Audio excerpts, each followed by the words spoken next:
ಸ್ನೇಹಿತರೆ, ಮೀಡಿಯಾ ಮಾಸ್ಟರ್ಸ್ಗೆ ಸ್ವಾಗತ ಸುಸ್ವಾಗತ. ಗೆಳೆಯರೆ, ಟ್ರಂಪ್ ಒಬ್ಬ ಮೂರ್ಖ ಸ್ಟುಪಿಡ್ ಫೆಲೋ.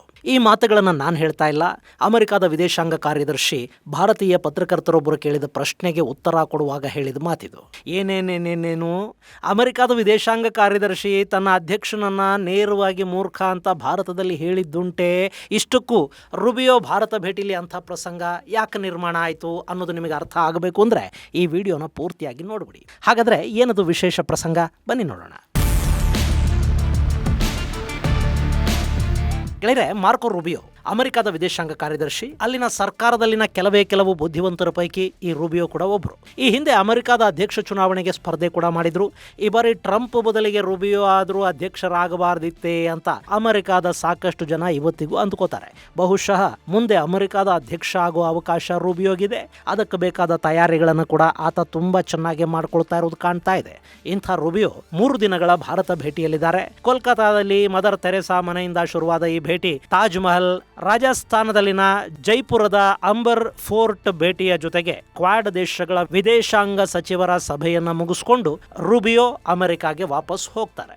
ಗೆಳೆಯರೆ, ಟ್ಯಾರಿಫ್ ಕಾರಣಕ್ಕೆ ಭಾರತ ಹಾಗೂ ಅಮೆರಿಕ ಸಂಬಂಧಗಳು ಹಳಿಸಿದ ನಂತರ ಅಮೆರಿಕದ ಹಿರಿಯ ರಾಜತಾಂತ್ರಿಕರೊಬ್ಬರು ಭಾರತಕ್ಕೆ ಕೊಡ್ತಾ ಇರೋದು ಇದು ಮೊದಲ ಭೇಟಿ. ಮೊನ್ನೆ ಡೊನಾಲ್ಡ್ ಟ್ರಂಪ್ ಅವರ ಚೈನಾ ಭೇಟಿ ಯಶಸ್ವಿ ಆಗ್ಬಿಟ್ಟಿದ್ದಿದ್ರೆ ಬಹುಶಃ ಅಮೆರಿಕ ಇಷ್ಟು ಬೇಗ ಭಾರತದ ಕಡೆಗೆ ಮುಖ ಮಾಡ್ತಾ ಇರಲಿಲ್ವೋ ಏನೋ. ಏನು ಮಾಡೋದು, ಚೈನಾ ಅಮೆರಿಕಾಗೆ ಅದರ ಯೋಗ್ಯತೆ ಏನು ಅಂತ ಅರ್ಥ ಮಾಡಿಸಿ ಕಳುಹಿಸಿಕೊಟ್ಟಿದೆ. ಅದರ ಬೆನ್ನಲ್ಲೇ ಈಗ ಅಮೆರಿಕ ಭಾರತದ ಜೊತೆ ಸಂಬಂಧ ಸುಧಾರಣೆಗೆ ಮುಂದಾಗ್ತಾ ಇದೆ. ರುಬಿಯೋ ಭಾರತ ಭೇಟಿ ಅನ್ನೋದು ಟ್ರಂಪ್ ಭಾರತಕ್ಕೆ ಬರೋದಕ್ಕೆ ಮತ್ತೆ ಕ್ವಾಡ್ ಸಭೆಗಳನ್ನ ಮಾಡೋದಕ್ಕೆ ವೇದಿಕೆಯನ್ನ ಸಿದ್ಧಪಡಿಸೋ ಪ್ರಯತ್ನದ ಭಾಗ.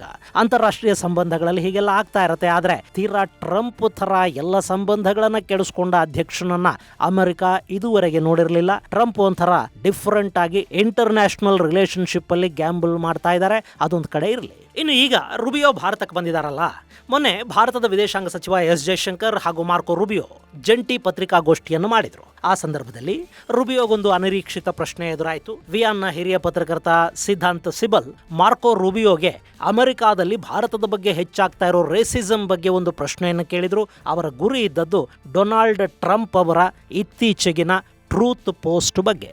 ನಿಮಗೆ ನೆನಪಿರಬೇಕು, ಅಮೆರಿಕದ ಕನ್ಸರ್ವೇಟಿವ್ ರೇಡಿಯೋ ಹೋಸ್ಟ್ ಮೈಕೆಲ್ ಸಾವೆಜ್ ತನ್ನ ಒಂದು ಶೋನಲ್ಲಿ ಅಮೆರಿಕದ ಬರ್ತ್ ರೈಟ್ ಸಿಟಿಸನ್ಶಿಪ್ ಬಗ್ಗೆ ಮಾತಾಡ್ತಾ, ಒಂದು ಮಗು ಅಮೆರಿಕಾದಲ್ಲಿ ಹುಟ್ಟಿದ ತಕ್ಷಣ ಅಮೆರಿಕದ ಪೌರತ್ವವನ್ನು ಪಡ್ಕೊಳ್ಳುತ್ತೆ. ಇಲ್ಲಿ ಮಗು ಹುಟ್ಟಿದ ಕೂಡಲೇ ಚೈನಾ, ಭಾರತ ಅಥವಾ ಜಗತ್ತಿನ ಬೇರೆ ಯಾವುದಾದ್ರೂ ಹೆಲ್ ಹೋಲ್ನಿಂದ ಇಡೀ ಕುಟುಂಬವನ್ನ ಕರೆಸ್ಕೊಂಡು ಬಿಡ್ತಾರೆ ಅನ್ನೋ ಮಾತುಗಳನ್ನು ಆಡಿದ್ರು. ಇದೊಂದು ಅಪ್ಪಟ ರೇಸಿಸ್ಟ್ ಕಾಮೆಂಟ್. ಇದರ ಟ್ರಾನ್ಸ್ಕ್ರಿಪ್ಷನ್ ಅನ್ನ ಟ್ರಂಪ್ ತಮ್ಮ ಟ್ರೂತ್ ಸೋಷಿಯಲ್ ಮೀಡಿಯಾದಲ್ಲಿ ಹಾಕೊಂಡ್ರು.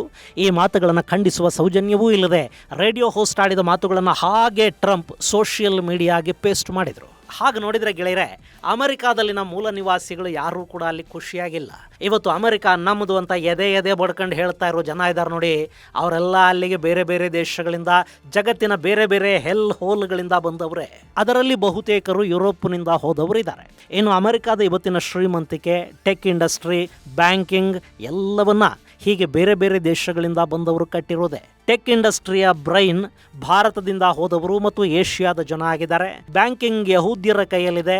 ಅಮೆರಿಕಾಗೆ ಸ್ವಂತದ್ದು ಅಂತ ಅಲ್ಲಿ ಏನೂ ಇಲ್ಲ. ಅಲ್ಲಿನ ಕಾರ್ಮಿಕರು ಅಷ್ಟೇ. ನರ್ಸಿಂಗ್ ಅಸಿಸ್ಟೆಂಟ್ಗಳ ಪೈಕಿ 38% ಕಪ್ಪು ಜನ ಇದ್ದಾರೆ. ಹೋಮ್ ಹೆಲ್ತ್ ಏಡ್ಗಳಲ್ಲಿ ಅವರ ಪರ್ಸೆಂಟೇಜ್ 33%. ಭದ್ರತಾ ಗಾರ್ಡ್ಗಳಲ್ಲಿ 33% ಆಫ್ರಿಕಾ ಮೂಲದ ಜನ ಇದ್ದಾರೆ. ಕೃಷಿ ಉತ್ಪಾದನೆಯ ಒಟ್ಟು ಕಾರ್ಮಿಕರಲ್ಲಿ 30% ಹಿಸ್ಪ್ಯಾನಿಕ್ ಮೂಲದವರಿದ್ದಾರೆ. ಕೃಷಿ, ಗದ್ದೆ ಕೆಲಸ, ಹಣ್ಣು ತರಕಾರಿಗಳ ಕೊಯ್ಲು, ಇಂಥ ಕೆಲಸಗಳಲ್ಲಿ ಲ್ಯಾಟಿನ್ ಅಮೆರಿಕಾ ಮೂಲದ ಜನ ತೊಡಗಿಸ್ಕೊಂಡಿದ್ದಾರೆ.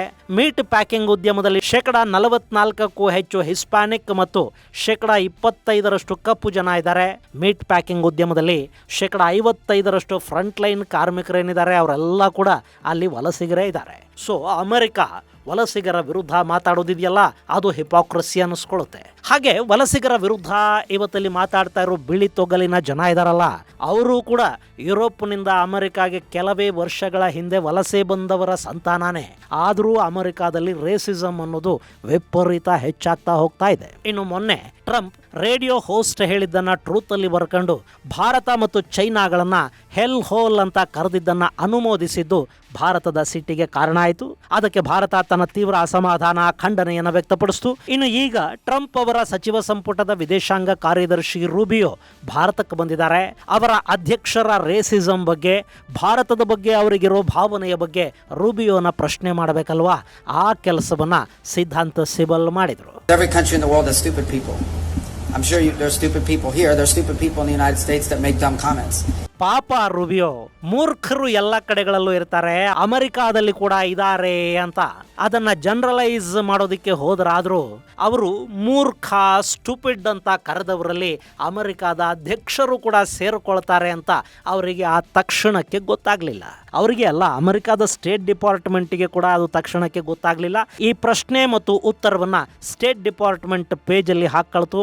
ಆ ನಂತರ ಅಮೆರಿಕಾದಲ್ಲಿ ಅದಕ್ಕೆ ಸಾಕಷ್ಟು ಪ್ರತಿಕ್ರಿಯೆಗಳು, ವಿರೋಧಗಳು ಕೇಳಿ ಬರೋದಕ್ಕೆ ಶುರು ಆದ ಮೇಲೆ, ಇಲ್ಲಿ ಟ್ರಂಪ್ ಕೂಡ ಸ್ಟುಪಿಡ್ ಅನ್ನೋ ಪ್ರಶ್ನೆಗಳು ಬರೋದಕ್ಕೆ ಶುರುವಾದ ಮೇಲೆ ಸ್ಟೇಟ್ ಡಿಪಾರ್ಟ್ಮೆಂಟ್ ಆ ಟ್ವೀಟ್ ಅನ್ನ ಅಳಿಸಿ ಹಾಕ್ತು. ಇನ್ನು ಈ ಪ್ರಶ್ನೆ ಹಾಗೂ ಉತ್ತರ ಎಷ್ಟು ವೈರಲ್ ಆಯ್ತು ಅಂದ್ರೆ ಅದನ್ನ ಚೈನಾದ ಮೀಡಿಯಾ ಪೇಜುಗಳು ಕೂಡ ಶೇರ್ ಮಾಡೋದಕ್ಕೆ ಶುರು ಮಾಡಿದ್ವು. ಒಟ್ಟಾರೆ ಟ್ರಂಪ್ ಮೂರ್ಖ ಅನ್ನೋದನ್ನ ರೂಬಿಯೋ ಬಾಯಲ್ಲಿ ಪರೋಕ್ಷವಾಗಿ ಕೇಳಬೇಕಾಗಿ ಬಂತು. ಇದರ ಬೆನ್ನಲ್ಲೇ ರೂಬಿಯೋ ಜನ್ಮದಿನ ಕಾರ್ಯಕ್ರಮದಲ್ಲಿ ವಿಡಿಯೋ ಕಾಲ್ಗೆ ಬಂದ ಟ್ರಂಪ್ ಯಥಾ ಪ್ರಕಾರ ಭಾರತದ ಬಗ್ಗೆ ನನಗೆ ಗೌರವ ಇದೆ, ಪ್ರೀತಿ ಇದೆ, ಮೋದಿ ನನ್ನ ಗ್ರೇಟ್ ಫ್ರೆಂಡು, ಗುಡ್ ಫ್ರೆಂಡು, ಅವರಿಗಾಗಿ ನಾವು ಯಾವಾಗಲೂ ಇದ್ದೀವಿ, ಇದೇ ಹಳೆಯ ಡೈಲಾಗ್ಗಳನ್ನು ಹೊಡೆಯೋದಕ್ಕೆ ಶುರು ಮಾಡಿದರು. ಇಲ್ಲಿ ಮೋದಿ ಟ್ರಂಪ್ಗೆ ಗುಡ್ ಫ್ರೆಂಡಾ ಬ್ಯಾಡ್ ಫ್ರೆಂಡಾ ಅನ್ನೋದು ಮುಖ್ಯ ಅಲ್ವೇ ಅಲ್ಲ. ಅಮೆರಿಕ ಭಾರತದ ಬಗ್ಗೆ ಏನು ಯೋಚಿಸುತ್ತೆ ಅನ್ನೋದಷ್ಟೇ ಭಾರತಕ್ಕೆ ಮುಖ್ಯ ಆಗುತ್ತೆ. ಭಾರತದ ಬಗ್ಗೆ ರೇಸಿಸ್ಟ್ ಕಾಮೆಂಟ್ಗಳನ್ನು ಮಾಡ್ತಾ ಮೋದಿ ನನ್ನ ಗುಡ್ ಫ್ರೆಂಡು ಅಂದರೆ ಈ ದೇಶಕ್ಕೆ, ಈ ನೆಲದ ಜನಕ್ಕೆ ಬಂದು ಭಾಗ್ಯ ಏನು? ಗೆಳೆಯರೆ, ಭಾರತೀಯರ ಬಗ್ಗೆ ಇತ್ತೀಚೆಗೆ ಅಮೆರಿಕಾದಲ್ಲಿ ರೇಸಿಸ್ಟ್ ಮನಸ್ಥಿತಿ ಹೆಚ್ಚಾಗ್ತಾ ಇರೋದು ದೊಡ್ಡ ಮಟ್ಟದಲ್ಲಿ ಕಾಣ್ತಾ ಇದೆ. ಅದಕ್ಕೆ ಕಾರಣ ಟ್ರಂಪ್ ಥರದ ನಾಯಕರು ಕೂಡ ಹೌದು. ಟ್ರಂಪ್ ಮೊದಲ ಅವಧಿಯಲ್ಲಿ ಭಾರತದ ಜೊತೆಗಿನ ಅಮೆರಿಕಾದ ಸಂಬಂಧಗಳನ್ನು ಸುಧಾರಣೆ ಮಾಡೋದರಲ್ಲಿ ದೊಡ್ಡ ಮಟ್ಟದಲ್ಲಿ ಕೆಲಸ ಮಾಡಿದ್ರು. ಅವರ ಎರಡನೇ ಅವಧಿ ಕೂಡ ಹಾಗೇ ಇರುತ್ತೆ ಅಂತ ಭಾವಿಸಲಾಗಿತ್ತು. ಆದರೆ ಎರಡನೇ ಬಾರಿ ಅಧ್ಯಕ್ಷರಾದ ನಂತರ ಅಮೆರಿಕ ಮತ್ತು ಭಾರತದ ಸಂಬಂಧಗಳು ಹಿಂದ್ಯಾವತ್ತೂ ಇಲ್ಲದಷ್ಟು ಪಾತಾಳವನ್ನು ತಲುಪಿವೆ. ಡೊನಾಲ್ಡ್ ಟ್ರಂಪ್ ನಾಲಿಗೆ ಸಡಿಲ ಬಿಟ್ಟು ರೇಸಿಸ್ಟ್ ಕಾಮೆಂಟ್ಗಳನ್ನು ಮಾಡೋದು ಮತ್ತು ಅಂಥ ಕಾಮೆಂಟ್ಗಳನ್ನು ಉನ್ನತ ಸ್ಥಾನಗಳಲ್ಲಿರೋರು ನಿರ್ಲಜ್ಜರಾಗಿ ಹಂಚಿಕೊಳ್ಳೋದು, ಇದೆಲ್ಲ ಇದೆಯಲ್ಲ, ಇದು ಕೆಳಮಟ್ಟದ ರೇಸಿಸ್ಟುಗಳು ಹಾಗೂ ಅವರ ಅಭಿಮಾನಿಗಳ ಉತ್ಸಾಹವನ್ನು ಮತ್ತಷ್ಟು ಹೆಚ್ಚು ಮಾಡುತ್ತೆ, ಅವರಿಗೆ ಸ್ಫೂರ್ತಿ ಕೊಡುತ್ತೆ.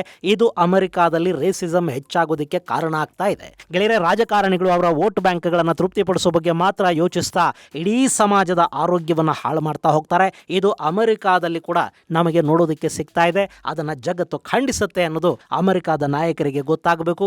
ತಾವು ಮಾಡುವ ನಾನ್ಸೆನ್ಸ್ಗಳಿಗೆ ಹೀಗೆ ಬೇರೆ ದೇಶಗಳಿಗೆ ಬಂದಾಗ ಉತ್ತರ ಕೊಡಬೇಕಾಗುತ್ತೆ ಅನ್ನೋದು ಅರ್ಥವಾದರೆ ಮಾತುಗಳ ಮೇಲೆ ಕಂಟ್ರೋಲ್ ಇರುತ್ತೆ, ಅಥವಾ ಹಾಗೆ ಮಾತಾಡೋರಿಗೆ ಇವರು ಬುದ್ಧಿನಾದರೂ ಹೇಳ್ತಾರೆ. ಅಂಥದ್ದೊಂದು ಕೆಲಸವನ್ನೀಗ ಭಾರತದ ಪತ್ರಕರ್ತರು ರೂಬಿಯೋ ಭೇಟಿಯ ಸಂದರ್ಭದಲ್ಲಿ ಮಾಡಿದ್ದಾರೆ. ಇನ್ನು ರೂಬಿಯೋ ಭಾರತ ಭೇಟಿ ಸಂಪನ್ನಗೊಂಡಿದೆ. ದೆಹಲಿಯ ಹೈದರಾಬಾದ್ ಹೌಸ್ ಅಲ್ಲಿ ಭಾರತದ ವಿದೇಶಾಂಗ ಸಚಿವ ಎಸ್ ಜಯಶಂಕರ್, ಅಮೆರಿಕದ ವಿದೇಶಾಂಗ ಸಚಿವ ಮಾರ್ಕೋ ರೂಬಿಯೋ, ಆಸ್ಟ್ರೇಲಿಯಾದ ವಿದೇಶಾಂಗ ಸಚಿವ ಪೆನಿ ವಾಂಗ್, ಜಪಾನ್ನ ತೋಶಿಮಿಟ್ಸು ಮೊಟೆಗಿ ನಡುವೆ ಕ್ವಾಡ್ ವಿದೇಶಾಂಗ ಸಚಿವರ ಸಭೆ ನಡೆದಿದೆ. ಈ ಸಂದರ್ಭದಲ್ಲಿ ಕ್ವಾಡ್ ರಾಷ್ಟ್ರಗಳ ಮೊದಲ ಜಂಟಿ ಮೂಲಸೌಕರ್ಯ ಯೋಜನೆಯ ಭಾಗವಾಗಿ ಫಿಜಿಯಲ್ಲಿ ಒಂದು ಬಂದರು ನಿರ್ಮಾಣ ಮಾಡೋದಕ್ಕೆ ಒಪ್ಪಂದಕ್ಕೆ ಬರಲಾಗಿದೆ. ಇಂಡೋ ಪೆಸಿಫಿಕ್ ಅಲ್ಲಿ ಚೈನಾ ಈಗಾಗಲೇ ಸಾಕಷ್ಟು ಬಂದರುಗಳನ್ನು ಹೊಂದಿದೆ.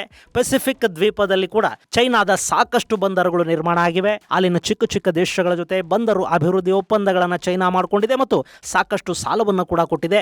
ಅಲ್ಲಿ ಚೈನಾ ತನ್ನ ಪ್ರಾಬಲ್ಯವನ್ನು ದಿನೇ ದಿನೇ ಹೆಚ್ಚು ಮಾಡಿಕೊಳ್ತಾ ಹೋಗ್ತಾ ಇದೆ.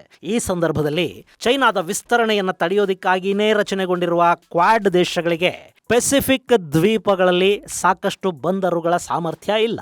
ಅದನ್ನು ಹೆಚ್ಚು ಮಾಡಿಕೊಳ್ಳೋ ನಿಟ್ಟಲ್ಲಿ ಮೊದಲ ಹಂತದಲ್ಲಿ ಫಿಜಿಯಲ್ಲಿ ಜಂಟಿ ಬಂದರು ನಿರ್ಮಾಣ ಯೋಜನೆಯನ್ನ ಕೈಗೆತ್ತಿಕೊಳ್ತಾ ಇರುವುದಾಗಿ ರೂಬಿಯೋ ಹೇಳಿದ್ದಾರೆ. ಇನ್ನು ಕ್ರಿಟಿಕಲ್ ಮಿನರಲ್ಸ್ ಅಂದ್ರೆ lithium, cobalt, rare earth minerals ಮುಂತಾದವುಗಳ ಕ್ಷೇತ್ರದಲ್ಲಿ ಚೈನಾದ ಆಧಿಪತ್ಯ ಹೆಚ್ಚಾಗ್ತಾ ಇದೆ.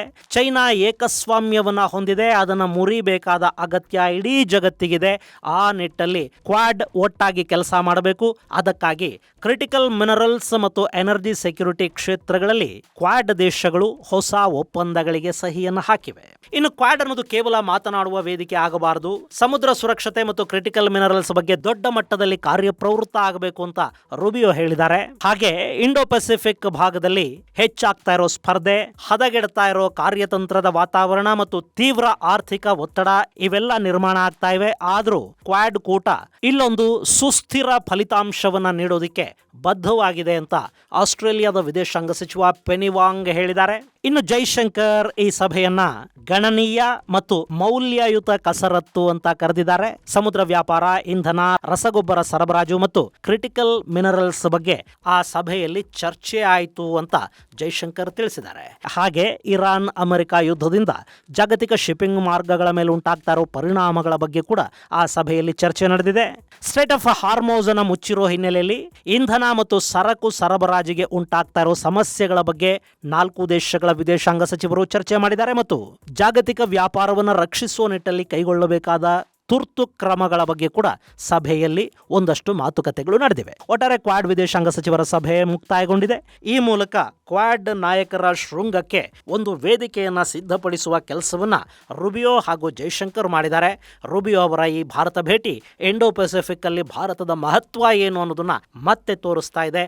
ಆದರೆ ಇಲ್ಲಿ ಅಮೆರಿಕಾದ ಅಹಂಕಾರ ಕೂಡ ಸ್ವಲ್ಪ ಕಡಿಮೆ ಆಗಬೇಕು. ಆಗ ಮಾತ್ರ ಸಮಾನ ಮನಸ್ಥಿತಿಯ ಸ್ನೇಹಕ್ಕೆ ಅವಕಾಶ ಉಂಟಾಗುತ್ತೆ. ಇದು ಗೆಳೆಯರೆ ರೂಬಿಯೋ ಭಾರತ ಭೇಟಿ, ಕ್ವಾಡ್ ದೇಶಗಳ ವಿದೇಶಾಂಗ ಸಚಿವರ ಸಭೆಗೆ ಸಂಬಂಧಪಟ್ಟ ಒಂದಷ್ಟು ಮಾಹಿತಿ. ಮುಂದಿನ ಸಂಚಿಕೆಯಲ್ಲಿ ಮತ್ತಷ್ಟು ವಿಶೇಷಗಳ ಜೊತೆ ಮತ್ತೆ ಭೇಟಿಯಾಗೋಣ. ಅಲ್ಲಿವರೆಗೆ ಜೈ ಹಿಂದ್, ಜೈ ಕರ್ನಾಟಕ.